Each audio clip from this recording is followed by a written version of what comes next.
I'm Ramon. And we're the Ghouls next door. That's us. Yep. That's me and Ramon. Yeah. Always. We've always been here. It's just been us two. Yes. It's never been any other way. Right. Exactly. My voice might have gotten a little deeper. Just a little bit. Just slightly. This is episode 25. And we're going to talk about gore. Or, as it's affectionately known, torture porn. Or Gorno. Gorno. Have you heard that one yet? No, that sounds way cooler. Yeah, Gorno. And much safer to Google than torture porn. Yes. Because that was fun. You gotta put that in quotation. Yeah, fun as in like I didn't use my work computer. Yes, it's like incognito mode. And then you select it and then you're like, okay. Also, like put it in quotations and then put films. Like be very specific. Right. Like regular filmography. This is a topic that our regular co-host Kat is uncomfortable with. So this is what we're calling the Switchcast. Yes. We're switching it up. So if you want to hear from Kat, she can be found on the Garbled Podcast. Garbled Podcast. Yes. Because we put podcast in the title. So people don't get the wrong idea. Exactly. Yeah, they're not like, we're fishing. They're like, no, this is a podcast. Excellent. Love it. We're just like, we could be a teen novel. You don't know. Yeah. We're the Ghouls next door. We're just a fun time. I like your name. Your name is cool. Yeah. I like the wordplay. But yeah, so we're going to be talking about torture porn or gore to kind of talk about this controversial topic and why some people enjoy it, like myself, and some people are uncomfortable, like Kat.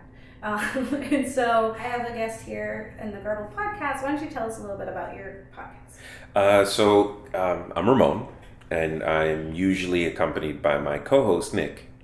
Nick and Ramon and Nick, it's interchangeable.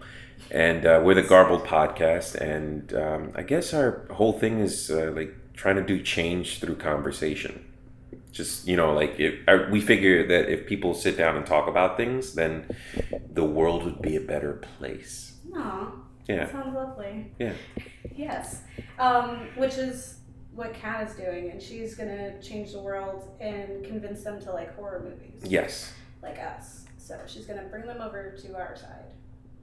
Well, I love horror movies. Mm-hmm. Nick is the one that doesn't like horror movies. So we're going to change his mind, and anyone else who was like, I don't know. It's going to be fun.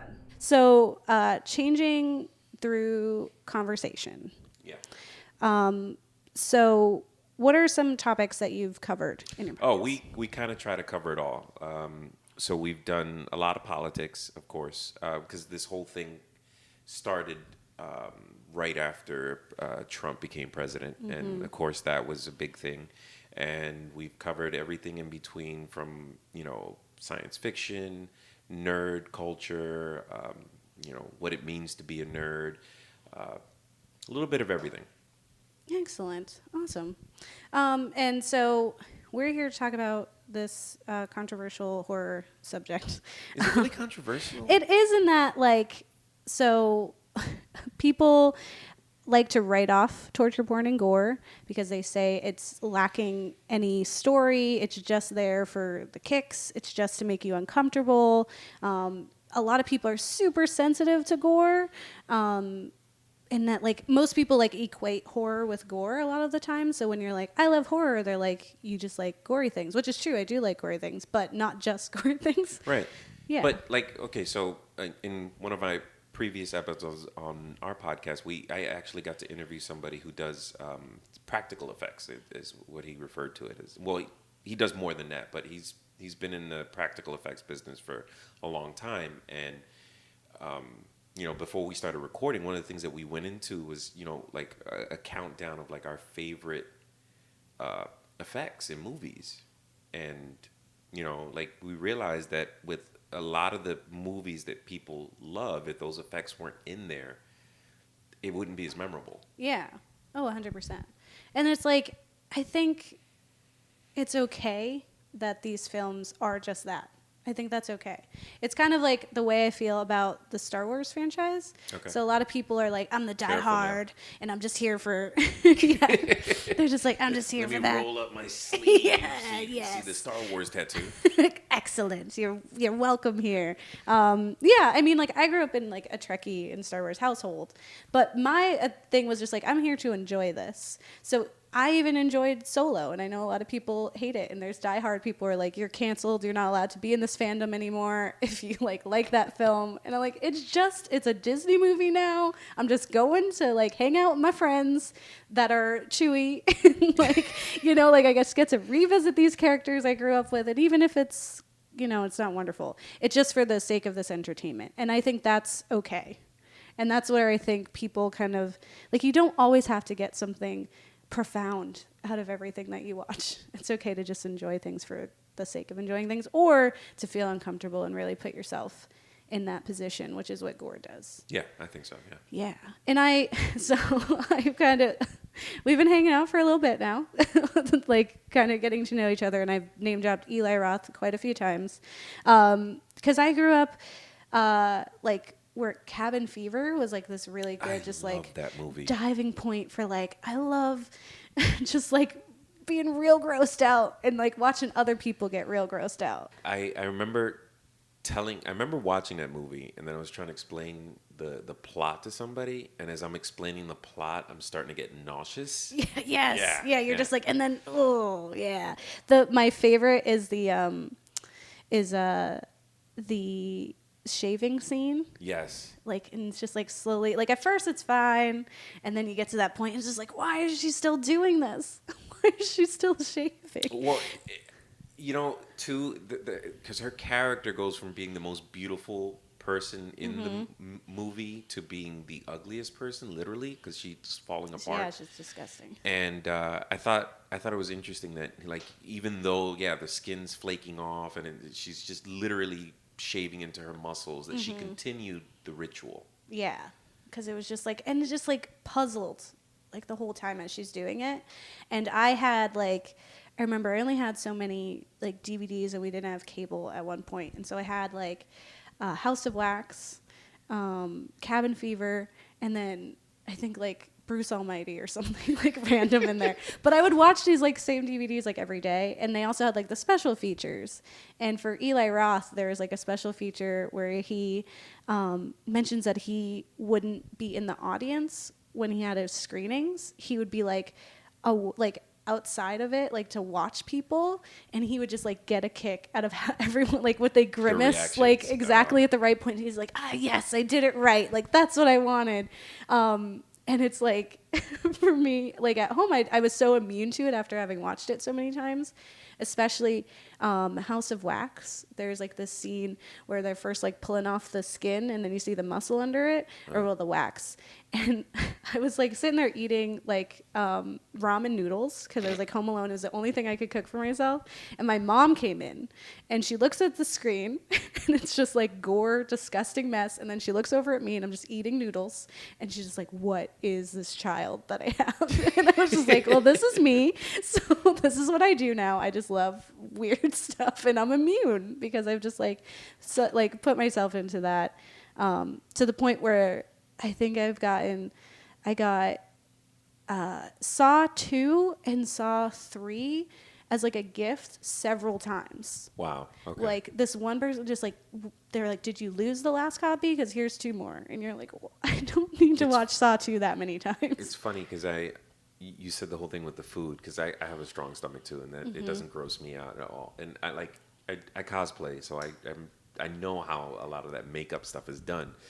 I'm sitting there eating a cheesesteak, and I can't. It was one of the Eli Roth movies, the one with the cannibals. Was it 2001 Maniacs? No, not that one. It was where they're in the Amazon. It was a remake of. Was it Cannibal Holocaust? Yeah, I think it was Cannibal Holocaust. It was his remake of the Green Mile or something like that, or the Green. Anyway, the point is that there are people being cooked on the screen, and I'm sitting there eating a cheesesteak, and like my friends are sitting there like, why? Who are you? Why? Yes, exactly. And yeah, that's like, I don't know. I definitely understand people not liking gore, because usually when it comes to horror and people are like, I don't like horror movies, I'm always like, well, one, you're wrong, because you do like horror movies, you just haven't watched the right one yet. Right. But if someone's like, I don't like gore, I don't press. I'm like, yep, acceptable. Like, it's totally normal for someone to not like blood everywhere, but it's like, I get a kick out of Evil Dead. Love it. Yes. Anytime it's like absurd, like especially Ash versus the Evil Dead, that show for me is so exciting, because I just imagine the writer's room and them sitting around and being like, what absolutely absurd thing can we do with blood and just the human body? That doesn't make any sense. Like, how do we just blow up this one situation? And then you have like the blood across the screen, and every single time I'm like, that was amazing. Like 10 points to them, because like, inventive. oh God, that looks real. Oh. Yeah, and it's just like so absurd. It's so silly, but it's like, yeah, you do that. You do that fucking crazy thing. So, and I think, I don't know, if it can make me cringe, I'm like, yeah, you do. That's what it's here for. So it did a good job. So A+. Okay. Yeah. But it's interesting because you're focusing more on the gore aspect and less on the torture aspect. And I think when I was doing my research, I was like more focused on the torture aspect of it, because particularly because I was looking at like the Saw movies, Yes. which I'm a huge fan of. And yeah, so that's interesting that like for some reason those two things get separated, but they kind of belong together.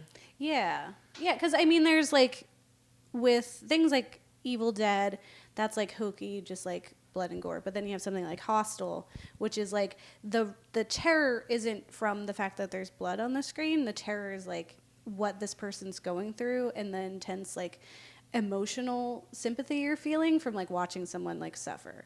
Yeah. Hostel does that really well, because he picks all the really tender parts of a person and he picks them apart really slowly, and you have to watch it. Yeah. Well, you don't have to, but you do, because you're strong, and that's how it works.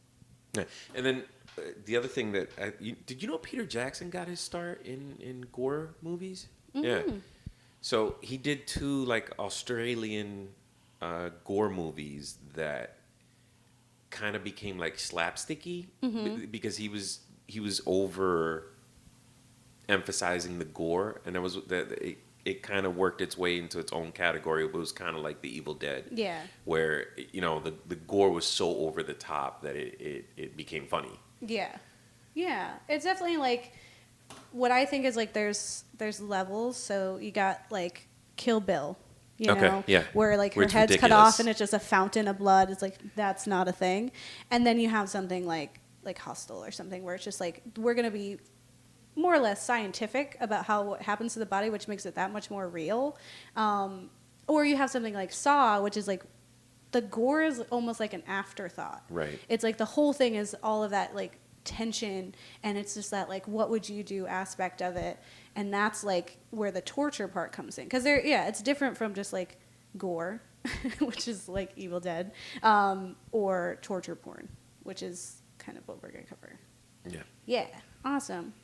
Fun fact that Eli Roth directed The House with the Clock in Its Walls, which is a PG movie. Yeah. It's PG. I'm getting ready to take my son to see that. Like, he's really hyped about it. I think it comes out this weekend. Yeah, it looks super charming and like kind of weird, but like in a like, I don't know, really entertaining way. And I've only seen a few commercials. Like, is that Jack Black just like hanging out with children? And there's this creepy house, and it's kind of cool and quirky. And then I saw that his name was on it. I was like, what? This doesn't make any sense. And so I freaked out, because I was like, what? And then he's like, I want this to be the gateway to horror for children. And I was like, A+, love it, want that. And then there was a second layer to that I got excited about, and that the writer for The House of the Clock in Its Walls is Eric Kripke, who's the original creator of Supernatural. Really? Mm-hmm. Okay. He did the first 5 seasons to when it was supposed to end, and then he left because he was like, that's it, and now it's still here, and I'm really mad about it. 12 seasons later. Yes, it's so bad. But I love Eric Kripke, because I just loved all the like lore and stuff that he wrote in there, and how he built up that story. So I'm going to go watch this, because it's 2 of my favorite people. It's going to be nice. Okay. Facts. Yeah, facts. We tell you facts. All the facts. Hear facts. Still facts.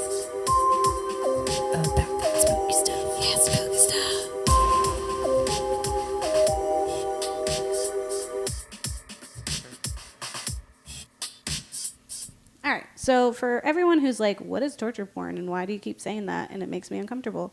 I prefer Gorno.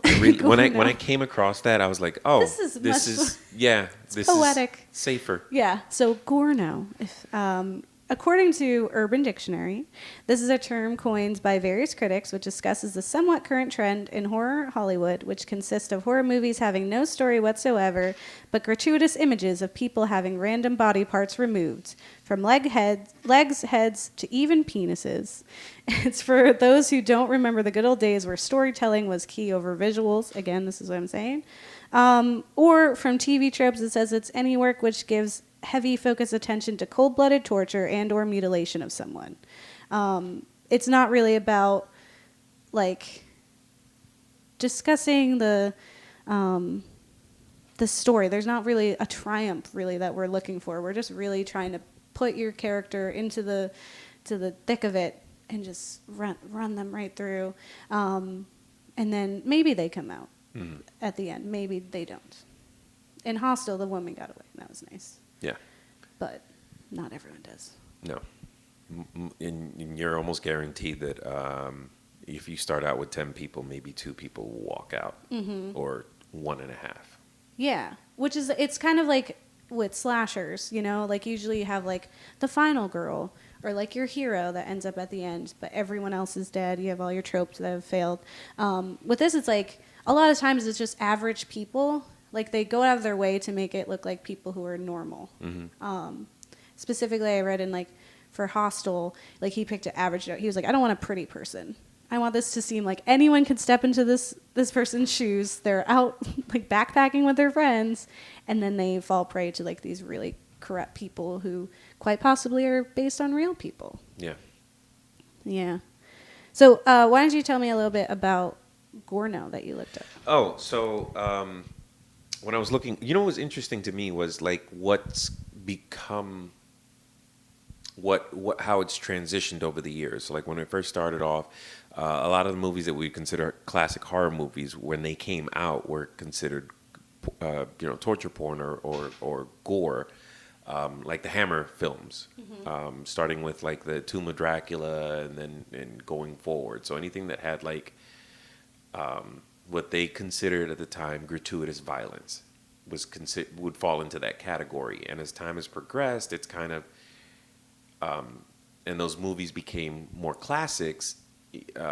Then you had things like The Fly, and I'm trying to think of stuff from the 80s. Yeah, well, yeah, anything like Cronenberg, which is like Right. body horror, and it's like a manipulation of like the human body in this really grotesque way, which Right. is like its own thing, like Human Centipede, weird. Yeah.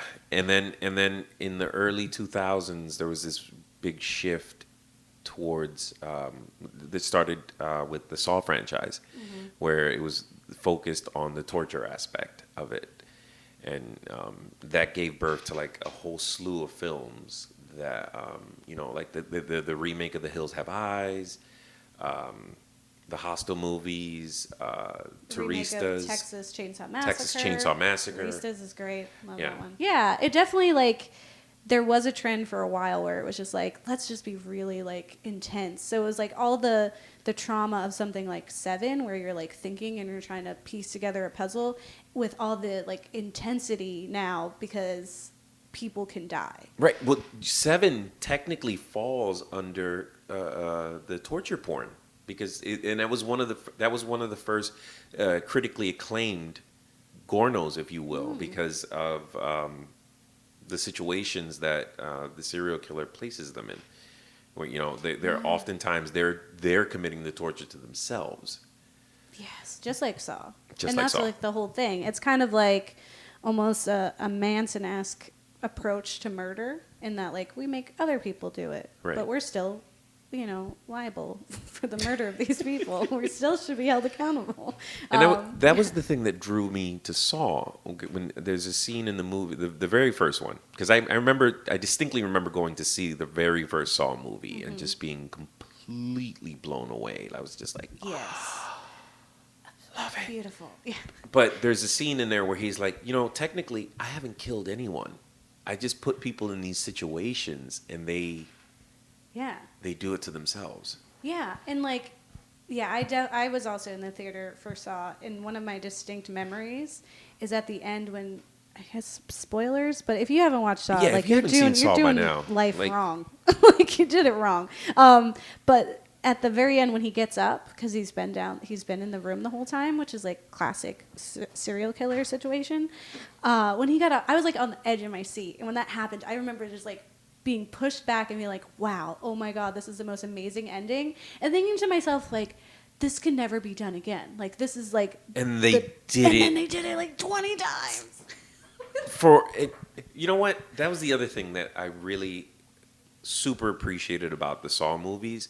That, say what you will about them, like, the attention to continuity in the stories was, to me, unheard of at that time. Because do you remember when they would just like, oh, we're just gonna do a sequel and we're just gonna find a way to bring this guy back, and but the fact that every year it was like, oh, is it Halloween?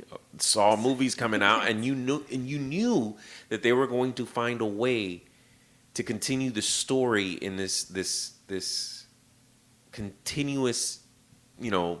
Yeah, like it's gonna make sense. It's going to make Yes. sense. Yeah, exactly. Yeah, like It's not just, oh, we put the mask on somebody like they did in Halloween, where it's like, oh, we're going to slap the mask on one of the police officers, so who you thought was Jason wasn't Jason. Yeah, Or like, Michael Myers. anytime you have to like be like, actually that wasn't the case before, is wrong. There should never be a case where that happens, which is like what happened with the entire Paranormal Activity franchise. Oh, The yeah. first one was beautiful, and then the second one messed it all up. So then the rest of it was an attempt to try to fix this timeline, but it was mucked up. There's too much going on. With Saw, like, what I love, like, I think that, like, 2 holds up just as well as 1, which is like that never really happens. No. But with her and how she had survived, and then she's now corrupt, but then she's killing them, like it totally turned it on itself, where he was like, I didn't technically kill anyone, but she was going against him. I remember feeling some type of way. I was like, you're not doing it the way Jigsaw, like, Yeah. how are you going to side with the killer? But I was like, you're not doing it the way Jigsaw was going to do it. Like, Right. you're actually worse. Like, you're bad. He was also bad, but he was also okay. Like, it's this weird, I just remember being like, that's not right. And she was more of a villain for them because she didn't, like, give them a chance. Right. And it's a great, diverse cast. Everyone gets a chance to die. It's super interesting. And it gave birth to like this string of so one of the articles I was reading, if it hadn't been for the Saw movies, there might not have been like a Dexter TV show. There might not have been. So there were all these spin-off type things that happened as a result of the torture porn. Like there was a internet movie. There was these like criminology movies where they were very focused on like Fear.com. Yeah.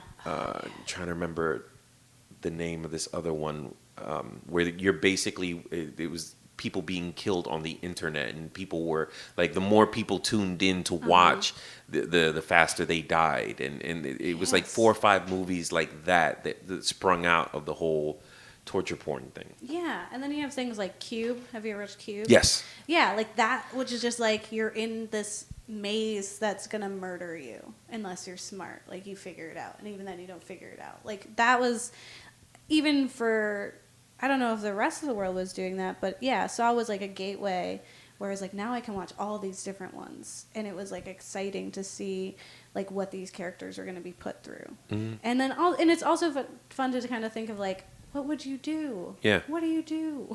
And oftentimes, like, because I like watching the special features on a movie. So like how they would come up with the specific form of torture for that scene. Like, you know, it was like, oh, you know, what are the things that people are most like in Saw 3, there's a scene where the lady gets frozen because she's in a cold room and they're spraying cold water on her, and she's becoming like a human icicle. Yes. And that was like, okay, well, you know, everybody hates being cold, right? And it's like, just push that to the extreme. Yeah. I love, like, when you, as someone who likes horror, because not everyone does, there's just like this, it almost becomes this like test to see like, can this scare me? Because I've just watched everything. I've seen it all. So anytime things like make me uncomfortable, I'm like, yes, you did it right. You're satisfying the adrenaline junkie in me. And there, I will say Saw and Hostel definitely does that. Yeah, because there's I love horror too, and there are definitely moments in those movies where I kind of have to like wince. Yes. And like, all right, I'm not gonna look, but I'll rewind it and do it again later. Yeah. But for right now, I Like, can't look at this. Yeah, you just kind of squint through it, like you're like kind of seeing it, but you're safe because your eyelashes are safe.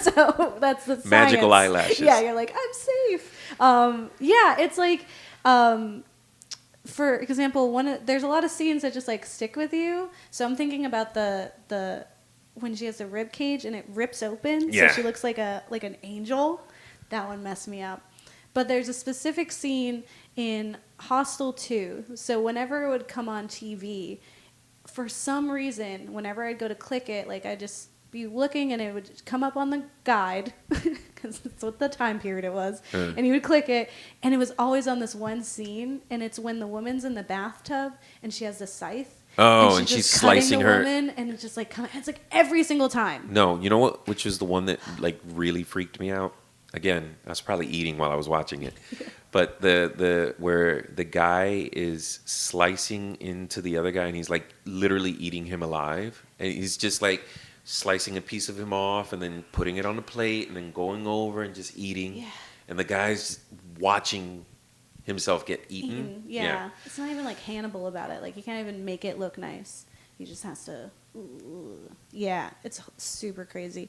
I think, and I did want to make a distinction because I feel like when people hear torture porn or what, Gorno. it's not to be confused with BDSM, which is where both people are agreed, and this is like a pleasurable thing. Torture porn, in regards to horror, is Because not. pain is pleasure. Yes, in that case. Yeah. If that's your thing, that's super cool. We don't kink shame. But here, we will kink shame the crazy people who are torturing people in this country. Like the countries of the films. Yeah. Like specifically that one. And there's a line in the first Hostel that sticks with me where remember where they're outside and they're like, hey, what's in there? He's like, that place, be careful, because a man could lose all his money in that place. Something Yeah. along those lines, like, you could go broke in there. Yeah. And it was just like, you don't realize what that means until you get later into the movie, and it's like, ugh. Yeah, and I think it's, and yeah, I think what's interesting about what torture porn is, one, you're thinking about like, what would I do, how would I get out there, but it's also like thinking of, as absurd as it can get, it's like someone could have done that. Like, Yeah. we've had serial killers, and sometimes when you're like, I listen to a lot of true crime, and so I spend a lot of time learning about really horrific things that real life people have done. Right. So then you think about like the Texas Chainsaw Massacre is like based on a serial killer, and so it's like you can't, even as absurd as some of these films get, some of them aren't even as bad as like real life has been. Right. So it's like, when you're thinking like, how would I get out of this? How do I who can survive something like this? It's also thinking like, who could be that kind of person? Exactly. And that those people exist. And that's like totally is a different psychological trauma than if you're just watching like a suspense thriller where you have someone like the Zodiac who's just like, I shoot people, I run away because I'm a loser and I write cryptic messages to the news journalists. And I'm never gonna get caught. Fine. But then you have like real serial killers who do like really awful things. It's like, those people really exist. Do you there's a serial killer, I can't remember, it's H.H. Howell or something like that? H.H. Holmes. H.H. Holmes, yes, who literally built a Murder house. Mm-hmm. And yeah. Terrifying. Yeah, that's for the World's Fair. So torture porn, or it was at one point it was called like splatter cinema. Mm-hmm.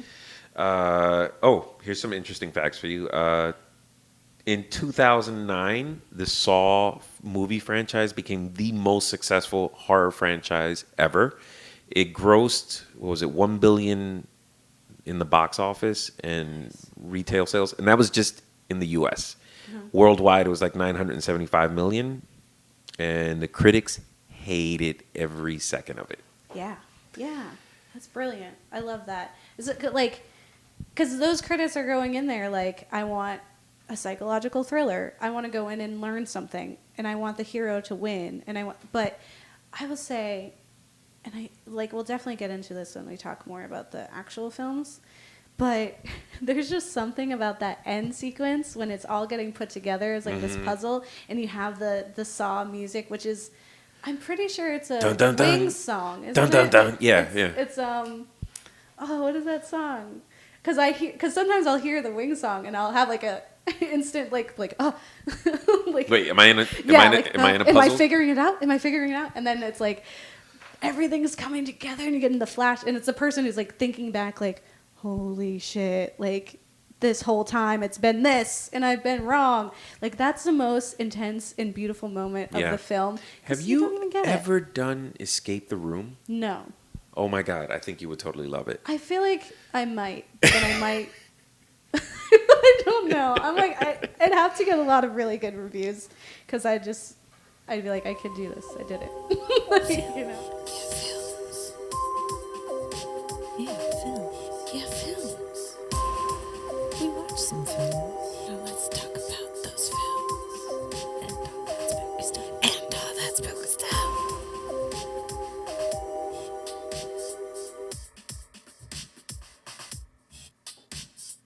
All right, so we have brought up a lot of different films, Yeah. but for the sake of today's episode, we're going to talk about two specifically, more in depth. And I guess it's kind of like Saw as a whole franchise, Right. But we're kind of more or less talking about the first one. But I think we can talk about all of them, and then Hostel, where kind of our focus is. But again, we've seen a lot. So Yeah. if you want to know any more about them, we are both very well versed and enjoy them and can tell you why they're better, and that you're wrong. So specifically, Saw, the first one was created in 2004. Right. And just revitalized It cost the them. horror. Did you know order. it was?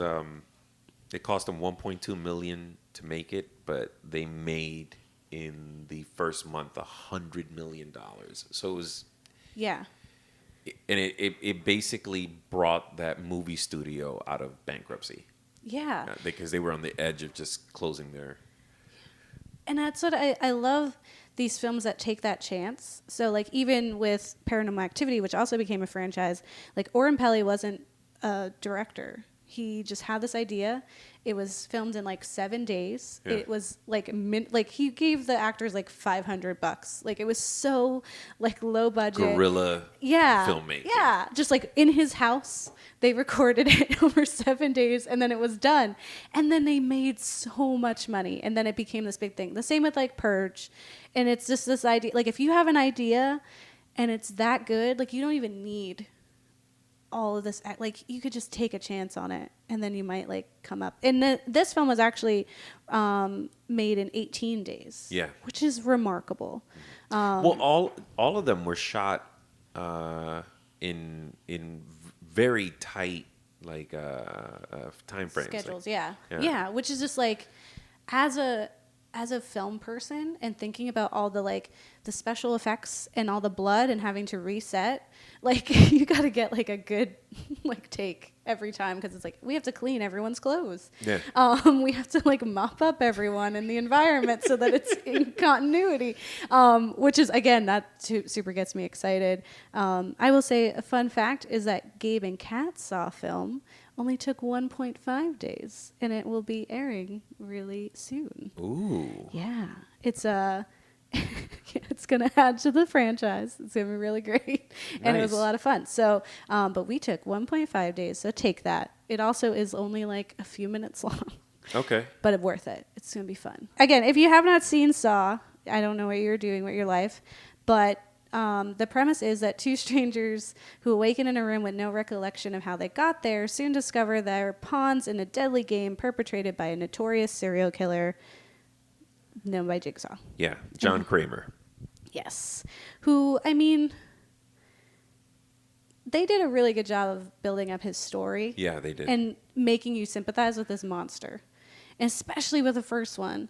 You know, like, it's just everything is really it's beautifully shot. It's very inventive. It's gritty too. Like Yeah. there's some films have like that feeling to them, and like I don't know. Every time I watch one of the Saws, it's like, ugh, like I need to take a shower afterwards. Yeah, because you're in that enclosed space. One, like he attributes to like every fear almost immediately. The first thing is the guy's underwater, Right? And then he comes out and he's in darkness, and then it's like then you wake up and now you're in this dingy like basement in this enclosed space. You're chained, and then there's a dead guy on the floor, and then there's a live guy over there who's very distraught and has given up already within like the first 5 minutes. Yeah. And then you're like, Did you know that was the guy from The Princess Bride? yeah. Ugh. Okay. It was like Carrie it took me a second. Elwes. I don't know how to say his last name. Elwes. Elwes. Yeah, that guy. Yeah. Yeah, right? I don't know. Yeah. I knew because he was in something. I don't know if it's before or after that, but he's in Psych. Okay. Yeah. And he looks like that. So it was like, oh, that guy. Yeah. But he was more charming. And it's like, it doesn't take place in a lot of different locations. Because, I mean, you have, like, Danny Glover, and he's, like, investigating and stuff. But mostly, you're there with these two characters who are just like, how do we deal with this? And then, like, he was just trying to get, like, the recorder. Like, and it's out of this dead guy, quote unquote, his hands, and then like hearing like, do you want to play a game? It's like, I brought you here. And then also these are victims, but are they victims? No, because that's one thing that you like. One of the things that I really appreciate about the Saw movies is that like you always find out that the people you are sympathizing with are scumbags. Yeah. Like they've done something that has earned them a place there. Yeah, it really puts everyone in the gray area. There's no good and bad guys. Right. Because it's like, with the Jigsaw, it's like, okay, one, he technically isn't killing anyone. Two, he's a dying man. Mm-hmm. He's this dying man who's like, you don't deserve life. Why do you get to live? And I did everything right, and I'm dying. Right. Which, like, who hasn't agreed with some logic like that? And then you have these people, and you're like, I don't know if I want them to win. Which is brilliant. And the other thing too is like he's such a good reader of people and their psychology and what drives them. Mm-hmm. Like I don't know what psychology books he's had access to because I mean because in the movies he's an engineer. Uh-huh. That's how he's able to put a lot of those traps together. He builds them himself, but it's a good he's hobby. so good at understanding what people's nature is and what they're going to do, and to the point where it's almost like he's playing chess with them and he's 10 steps ahead. Yeah. Yeah. Which is like it almost gives you this hopeless aspect, because it's like no matter what you do, he's already thought about it. And I think kind of coming from like the fact that he's this engineer, and he's very clearly this man who's kind of sat like in a backseat lifestyle, like always just kind of been a wallflower. And I think you learn a lot about people, and people don't notice you, which I think is what kind of fuels a lot of how he knows that. So it's just like he spent his whole life kind of going non-existent, but taking in everything. So he knows people better than they know themselves. Right. Because he's actually watching, which is great. And I think when they start adding other people into the mix, like, so it's more than just the two. So in 2, when there's like a bunch of them, and then they start like backstabbing each other, like when they push the guy into the needle pit. Oh, the needle the worst. Pit. Or the girl. He puts the woman into the needle pit. It was, oh my God. And that like draws on so many fears. Like that's even like the urban legend where like the girl's like at the club and then she feels a prick, she goes to the bathroom and it's a needle and says like, congratulations, you have AIDS.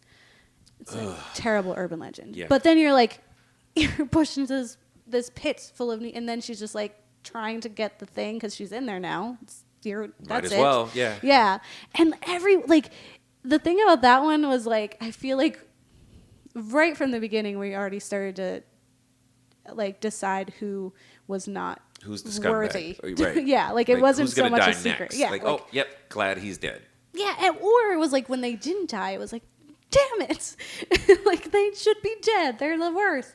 And then you find out that she was in it the whole time, which was even better. Right, because she purposely put herself through that, and like she just like Jigsaw. She didn't know she was going to get thrown into the pit, or did she? I don't know. mind blown. Yeah. But it was like, yeah, because it's like Jigsaw was there the whole time. One, my question is like, he didn't have to go to the bathroom that whole time Yeah. as a dead person? Crazy. That's the one thing. And that's the thing. That's the other thing that kind of like makes it even creepier. The amount of patience that it takes to sit there and watch someone, like in the second one, where he's like, you know what your problem is? You're not patient enough, and like you realize that if Marky Mark's brother had waited, because I can't remember his name right now, if he had just waited. His son was in the room with him the entire time. Yes. It was just each time is a lesson. He's just teaching you a lesson. He's like a dad scolding you. Yeah, exactly. And that's the way it goes. But instead of a beating, you're getting murdered, killed, like viciously, Yeah. in a really elaborate trap.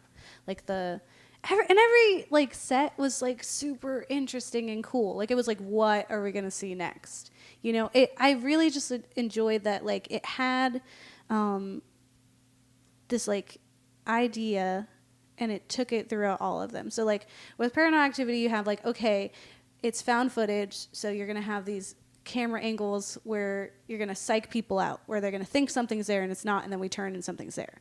Or you have Final Destination. Oh, like you know yeah. you're always gonna get this elaborate like, how in the world did that happen? Death. You know? Do you think the Final Destinations fall into like torture porn? Because you are watching those people be tortured. You know they're gonna die. Yeah. And it's just like, ooh, how are they gonna die now?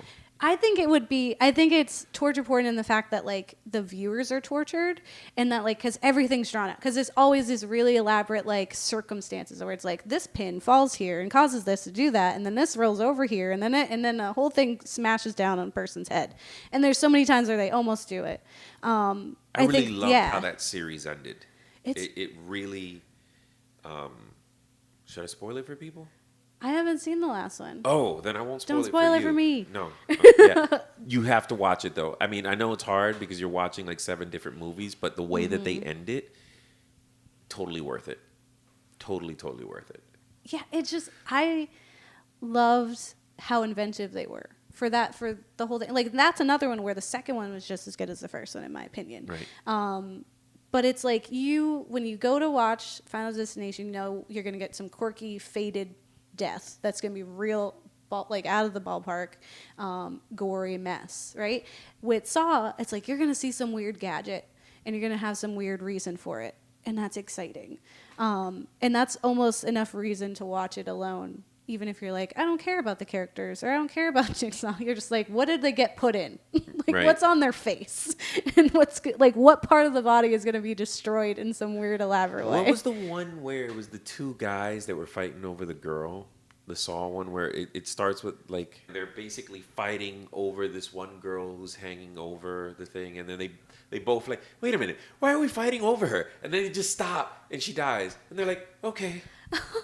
Nice. Lesson learned. There was a fun thing I found on the internet, because the internet's a fun place to explore, and it was a conspiracy theory. Uh-oh.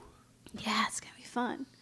And the conspiracy theory is that Jigsaw is actually Kevin from Home Alone. As a grown-up. Yeah, because you think about all the elaborate traps How did he's that setting. kid not go to jail? Right? I don't know. And maybe, no, because he's not. If he was in Florida, it'd just be like, stand your ground. It'd be fine. But I get into this argument every time. Florida is horrible, and I'm from there, so I'm allowed to talk trash. But yeah, it's like, it was essentially like someone broke down the actual traps that he set, and they were like, these are actually lethal. Like, if they were like, if he heated up the handle to be red, like for it to have been that hot that it was red, it would have had to be like 750 degrees, which would have burnt him more than it did. So they were like, they went through, they're like, if he hit these people from this trajectory with paint cans, this is the kind of damage they would suffer. So essentially, if it was all factual and like scientific, it would have essentially been the Jigsaw house. Okay. So they were like, and then it was such a great rabbit hole to go down. Oh my God. And then because his parents left him so many times, Yeah. They he's just kept like, forgetting that poor damaged. kid, so he's just damaged and grows up to be Jigsaw. And they show like they're like he already has like anger issues and all this other stuff and like this complex where he's like, I deserve all this stuff that he doesn't. But then they even compared some of the like traps that he had to Jigsaw's traps as like being advanced versions of those. So like certain ones like to do with like the feet had to do with like the crushed ornaments and all that kinds of stuff. They were like, this is now the advanced version. It was like, it was real fun. Just like go down that rabbit hole on Twitter of like, Kevin is actually Home Alone. And then someone took a picture of Macaulay Culkin. So they had like him when he was younger, then him now. And then they showed like the older version, like Jigsaw. Yeah. And it was like, well, like it kind of looks like him when he's older. And I was Yeah. like, wow, I believe it now. I've never seen Kevin from Home Alone and Jigsaw in the same room together. What if Torben Bell is a time traveling Macaulay Culkin? What? Mind blown. Yes, we have broken the internet. You heard it here. Kevin from Home Alone is Jigsaw. His big boy Jigsaw. So it was like from 2004 to 2010. It was a guaranteed Saw movie every right before the weekend before Halloween. Mm-hmm. Each one grossed more than the next, and then they did the weird 7-year break in between, and then they did the last one in 2017, Jigsaw. Yeah, what I still haven't seen, so no one. I haven't seen it, for but I us. read the plot to it, so I won't do that to myself because I have to revisit him. Yeah. We also wanted to talk about Hostel, which was from 2005, so it's around the same exact time. And it's about 3 backpackers who head to a Slavic city that promises to meet their hedonistic expectations with no idea of the hell that awaits them. So super, super gory. Just 2 Americans, one, what is he, like? Swedish or an Icelandic or something. Norwegian, something like that. Who's based off of a real person actually, and they get a part of this weird.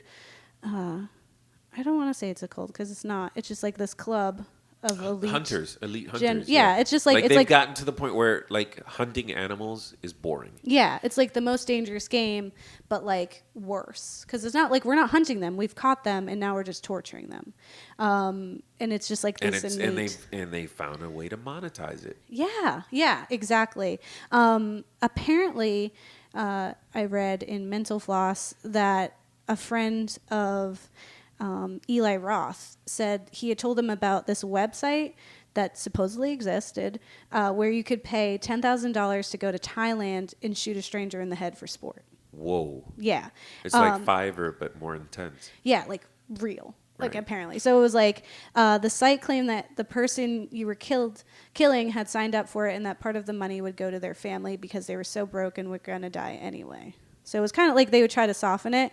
But so Eli Roth didn't know if it was real, but he was like, someone thought of that premise and then made a website like to make it seem real, and that enough was crazy. So he took that to the next step, and it was like, what if, you had like something like Touristas too, where you're just having this outlet to take people in, torture them, and make money. Yeah. There's people of all kinds of base like desires and needs that I could see people making money from that weirdness. Yeah. Yeah, and that's what makes those movies creepy is because there's that plausibility in them. Whereas Jigsaw is kind of like, okay, you could have somebody go to these extremes, but like I'm almost certain that exists. Yeah. Yeah, I think with like I was saying with Jigsaw, it's like they're serial killers, right? And it's like you can believe that there's like this one guy who's snapped and is murdering people in a weird way because a girl didn't smile at him in middle school, whatever. But with this, it's like there's a number of people who are living normal lives and then paying like absurd amounts of money to just absolutely torture a person. Like a person they don't know, that's undeserving of this, as far as we know. So not like Saw, where they're like Right. kind of in that gray area. It's no justified reason for them to be tortured. They seem like average Joes. It could have been you on vacation who got lost and you don't speak the language, and now you're being tortured and your eyeballs hanging out your face. Ugh. That one was good. Yeah. That one is definitely, I definitely believe people when they're like, this is just to make you feel uncomfortable, which is, again, just Eli Roth's Well, you know whole what? thing. But I got a great Eli Roth quote. He's like, genuinely, calling it torture porn, this is Eli Roth, by the way, genuinely says more about the critics' limited understanding of what horror movies can do than about the film itself. I mean, he's basically claiming that the critics are out of touch. Yeah. And they are in the same way that, like, they hated Saw and couldn't see it for the beauty that it is. And, like, you can't, like, if you can't step away from just, like, the initial, like, stomach turning that is, like, the gore, and step away and be like, what is this actually telling me? Because, like, it is there for fun. It is there for kick. It is there to be like, I'm so uncomfortable and I'm getting some kind of rush out of this. Yeah. But there's also this, like, weird feeling where you're watching that and you're like, I believe that. Yeah, and then what I thought was interesting was, like, so we talked about Seven, and, like, how Seven was so critically acclaimed by everyone. Like, who hasn't seen Seven? It was like, oh my God, it was phenomenal. But Seven is basically just Saw with, you know, high name actors, you know, like people well known. I think it's also that the gore isn't readily happening in your face. So a lot of it is like we're catching the tail end, like we're catching the result, which is, so it kind of makes it a watered down version. Whereas this stuff is showing you. It's like people are like, this is controversial. It's like, nah, people. Like, people have been doing that, and you gotta kind of get out of the facade for a second and just like see it for what it is. Yeah. Which is psychologically thrilling. I have a Stephen King quote. Yeah. I know you're not a fan of Stephen King. That's but, fine. I mean, he's coming to the defense of it. He's like, sure, it makes you uncomfortable, but good art should make you uncomfortable. Yeah, that's his Right? MO. Yeah. Yeah, he would say that. Yeah. Which is fine, and to an extent I agree. Yeah. Because art is supposed to make you feel something, and there shouldn't be a limit on what it is that it's trying to make you feel. You know, like, we're not always going to be happy. We're And always you know going to be what? sad. Although, I have to say, a lot of times when I'm done watching one of those movies, I do realize that I'm a little more sympathetic to other people's Yeah. issues, or you know, I'm more sympathetic to how someone is feeling. And that feeling will last for a couple of days. So Yeah. maybe there's something to that. Yeah. And there was like, so something that Kat's going to bring up for Garbled Podcast is that people with severe empathy have a hard time watching horror films because you identify so hard, like, with Right. these people. And it's like, I have severe empathy. For some reason, I guess I'm a little psychotic in that I can still, but there is a part of, like, and I think it just really puts things in perspective, because you can't live in this world where everything's always happy and charming, because that's Right. not true. So it brings you down to, like, this earthly level where you're like, wow, what if we were trapped in a cellar together and we had to saw off our own limbs? Okay, that's creepy because we're literally in a We're cellar. in a cellar. It's fun. Yeah, so Hostel, another man I don't like is Quentin Tarantino. Okay. And he actually supposedly inspired Eli to do Hostel, because he had just essentially got all this fame from Cabin Fever, which is great. And rightfully so, got all this fame. And then he was like, I don't know, like, what to do with myself. I've done a thing, and it was a big deal, and now I'm kind of like, how do you do a second one? And Tarantino was just like, well, just tell me what you... Toss out an idea. And then he tossed out this, and he was like, do that, like, 100%, and, like, kind of backed him up and helped support him, which was great. And if anyone's going to, like, help you with some gore, Tarantino's going to do that. But one thing that I thought was kind of funny was, so it's a Slavic city that this takes place in, even though it was based, like, the original idea was based Thailand. But the cities, like, that they supposedly take place in got really mad at Eli and were like, our tourism is going to go down. People think we're murderers. And he had to do this, like, press conference. And essentially he was like, we polled Americans and they don't even know you're a country. So it doesn't like. So we're not the reason your tourism is down. Wow. He like totally was just like sorry, but not sorry. Yeah. Here are the facts. Yeah, he's like, listen, Americans are real dumb. So they don't know. They can't tell you guys apart. Okay. They'll end up in like Norway and be like, is this where Hostel had it? Like Germany? You guys have a hostel? Yeah, literally anywhere. Like we made a whole Hispanic version of it with Touristas. We're just like, it could happen anywhere. It's different. I love that movie. Touristas is great. Feelings. Yeah, feelings. Yeah, I said feelings. Let's talk about feelings. Okay. And all that spooky stuff. I love spooky stuff.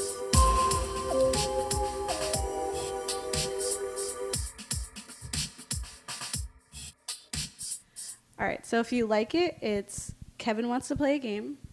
And if you don't like it, it's you've won a trip to Slotsylvania. Or you just got 7 weeks in Slotsylvania. Yes, you like deluxe trip. It's one way. We won't explain why. And you're gonna have a lovely hostel that we're gonna pay for you to stay at. Wonderful. So for the first rating will be for the topic of Gorno and or torture porn. Yeah. So how do you feel about this topic overall? Like not saying like, oh, I love like Gorno. I love having torture porn all over me. No, it's just like the concept and this idea. I love it because it does make you feel uncomfortable, and it makes you kind of like reassess, like, what am I comfortable with? What is my new uncomfortable? You know? Yeah. It pushes that. You know, like you see one movie, and you saw. You saw. You saw, and it was like, oh God, this is like really uncomfortable. And it's like the next one comes out, and it's like, okay, now we take it a step further. Now we're all the way over here, and this is my new uncomfortable. Yeah. So I like that aspect of it. Yeah, for me, it's definitely Kevin wants to play a game. In that it makes, despite what people say and they're writing it off as just just gore and dumb, it actually makes you think and puts you on the edge of your seat in a new way, because it's assaulting your brain and then also your stomach, which I think is like fun. So it's like you're uncomfortable in all the ways that you can be uncomfortable. Yeah. So it's doing horror at like the apex of horror. It's offensive to all the senses. Yes, everything that you have, you're like, oh well, that's like, a new one. Yeah. That feels disgusting. That smells disgusting. That sounds. This experience is all the worst, which I think is great, because you had like slasher films that was like it was scary because it was new, and now when we look back on slasher films, they don't hold up. No, it's like it's not dumb. at all. Like the guy takes forever to get to the person. It's all the same characters. I always used to say, if you got caught by the mummy, you deserved to die. Yes. Yeah, or like Jason, and he's just like kind of walking real slow, and he's like just a drowned kid that somehow is a grown man. You didn't now. hear that? Shh. Yeah, he's doing that the whole time. His mom That wasn't a killed clue. you. Yeah, that stuff is like silly. Yeah. Like even like Nightmare on Elm Street with the murder fountain bed. Like it's just silly, and it's not even really scary. But then you have something like this because it's real. If I see somebody in a pig mask, we fighting. Yeah, I'm not going down without a fight. Also, why do you think I deserve this, Jigsaw? What did I do? Exactly. Like, it's gonna take a real inner look. Just like, wow, how was this last week? I need to reassess myself. Yeah, you know what? Don't even take me. I got it. I got the message just from seeing this whole thing. Check. It's like, good. I don't put the mask on me. I'm fine. I like all my limbs attached. And then specifically for the films, Saw and Hostel. I think definitely Kevin wants to play a game. I think they're definitely worth checking out. If you haven't seen, I feel like the strongest ones were the first three Saws. Definitely see those. The other ones, kind of continue it. Again, I really respect the fact that they bothered to keep a continuous story. Yeah. Like to try. It's truly a gift. Especially, where most horror movies just they give up and they're like, we're not even going to try to make this make sense. It's like the fact that they bothered to put that much level of detail. Yeah. There's definitely like it stays true. Like you know what you're going to get when you look at a Saw franchise. And that's really what's great about it. And that's why they last so long. That's why Scream lasted so long. That's why Final Destination and Paranormal Activity, these things are doing that because they found a thing and they kept it. And even if they're beating this dead horse or torturing it or whatever they're doing, right? They're doing it and it works because we like it, even if it is overdone and silly at this point. It's like, you know what? It's an adventure. So I think every 5 or 10 years they're going to come out with a new Saw. Yeah. Now they're like, remember this? I'll be like, don't get abducted by Saw. Be a good person. He's teaching a lesson. Yeah. Yeah. Painful lessons. Take that. Some you don't come back from. You don't get a second chance, especially if Lady Jigsaw is the one who's doing it. Yeah. Yeah. Okay. Oh, can I share one more thing? Yeah. My favorite. I bust out laughing every time I see that part in Saw. So there's one where, like, you had to put in a pound of flesh or something like that, and the guy's like cutting off a finger, and the lady just hacks her arm off, and she's like, done, and she slam dunks it into the bucket. I laugh so hard every time I see that scene. It's so great, and it's so she's like, awesome. the hell with this, I'm gonna live. Yeah, And she cuts from like the shoulder. Oh my god. It's like I can live without a shoulder. I can't live with it if I'm dead now. Like, yeah, exactly. That's so funny. That's amazing. And it's great that it was a lady who just says it too. Yeah, she's like, you punk. yeah. Feminine empowerment. Feminism. Cut off your arms. Don't cut off your arms. Wait. If Unless that's you're what like empowers there. you. Yeah, what no does it for you. shaming. Oh man. It's rough. That's a rough one to back. If you're in the position where you would be better off without an arm, or you need to lose that arm to survive, then do it, I guess. I don't know, man. If I got a bionic arm, like, I would do that. Thank you so much for joining me. Thank you for having me. It's been wonderful. Yeah. I'm glad I finally got to geek out about one of my favorite directors. Awesome. Kat cringes every time I just bring up his name. She's like, again. And I just tease her every time. I'd be like, well, one day his day will come. And I didn't know that she wouldn't be here to experience it. She'll just have to hear it later. But yeah, thank you so much, Ramon. Everyone check out the Garbled Podcast with Nick and Ramon. Yeah, can I do a shameless plug? Yes. Garbled Podcast, Garbled Pod on Instagram. Check us out on SoundCloud because we're still trying to figure out this whole podcasting thing is new to us. You can go to our website or whatever. Everything Garbled Podcast. Yes. And I mean, we share them often. So check out our Twitter feed. And don't forget to like, rate, subscribe, leave a comment if you like us, because apparently that matters on iTunes, unfortunately. Yeah. And check out the newest episode of Garbled so you can hear Kat's side of the story. And then also the other episodes they have are really great.